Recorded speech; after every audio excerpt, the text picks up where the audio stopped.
Hello, everyone. It's good to talk to you this week. This is the beginning of the third week of our course, so we are moving right along in the course. One word, I will still be figuring out those feedbacks. I do realize, I sent you the message about asking you if you can see your feedback.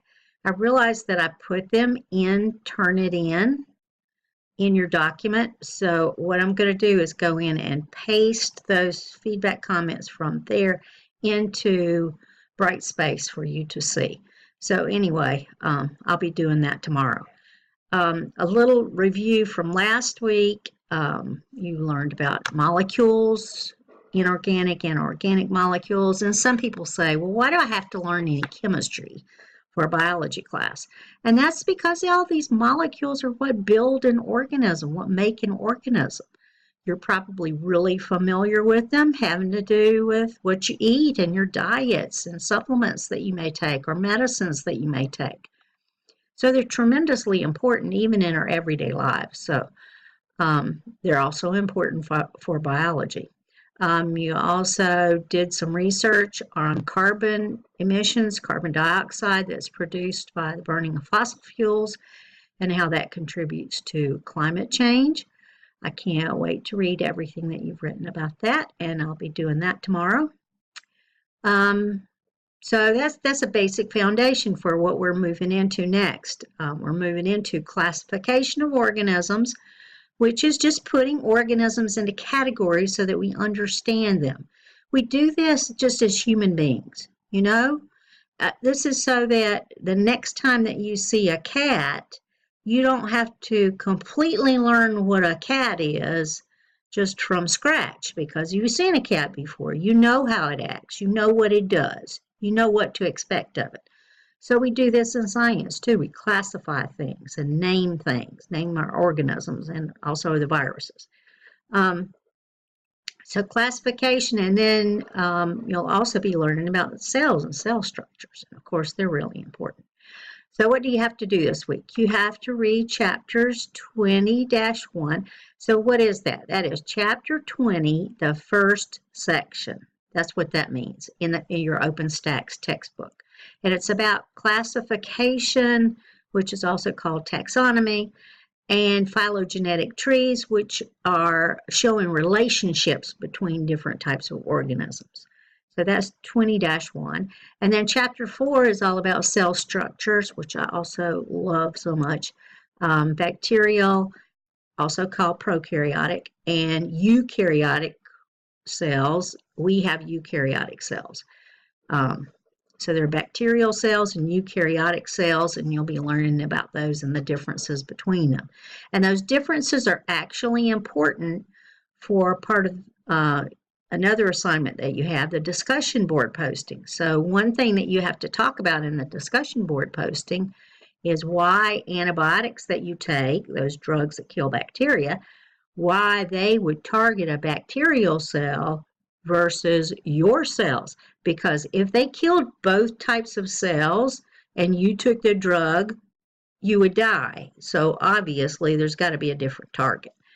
So understanding the difference between the cells is really important. Okay, look at the Module 3 overview, watch the videos. They're very good. The human microbiome is very good, and I will tell you about that because I am a microbiologist and I do follow this, that we really don't understand the microbes that live in and on us. We are studying them just as fast as we possibly can. This is a huge field. It's terribly important. There have been lots of studies that have been done, but we need lots more research in this area. Everything from how your body becomes populated with the microbes that are out there in the world from the time that you're born, all the way until which ones are necessary to make us healthy and which ones could possibly make us sick. So that's terribly important. I've also given you a link to another video because it is so awesome, just saying. It was a Harvard experiment where they studied antibiotic resistance in bacteria, and they showed visually antibiotic resistance in bacteria over a period of 11 days. It is one of the most amazing experiments that I have ever seen in my life. So please do go watch it. It's on YouTube. Here's the link to it that I have in the PowerPoint. It doesn't take but just a couple of minutes, and you will see how amazing it is. It shows you antibiotic resistance in just a matter of days. Okay, then on to your discussion board postings.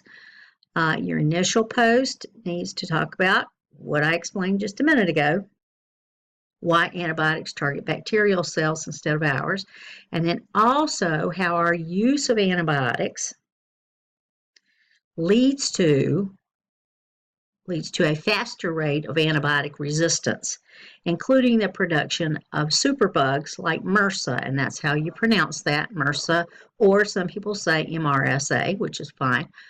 But MRSA stands for methicillin-resistant Staphylococcus aureus. Staph aureus causes staph infections, which I know you've all heard of. Well, there is just a huge population of MRSA out there in the community now, whereas just even a few years ago, we only saw this in hospital settings. But now people are walking around in the community colonized with MRSA. And this means that if you get a staph infection caused by these bacteria, they are very difficult to kill. A lot of the time you have to go into the hospital and have intravenous antibiotics in order to survive this type of infection. You may know of someone who's had a MRSA infection. So that's an example of one of the superbugs. Okay, and then finally, you're going to begin your final project. So there's some steps to this. I give you a link in my PowerPoint right here to the guidelines and the rubric for this milestone 1 this week. But also, you can look in Brightspace and take a look at that. Under module number 3, the first thing that you need to do is choose a topic. There's a whole long list of topics. If you don't see one that you like, email me. We will discuss it. 2 students have already chosen other topics besides the ones that were on the list, and that was perfectly fine.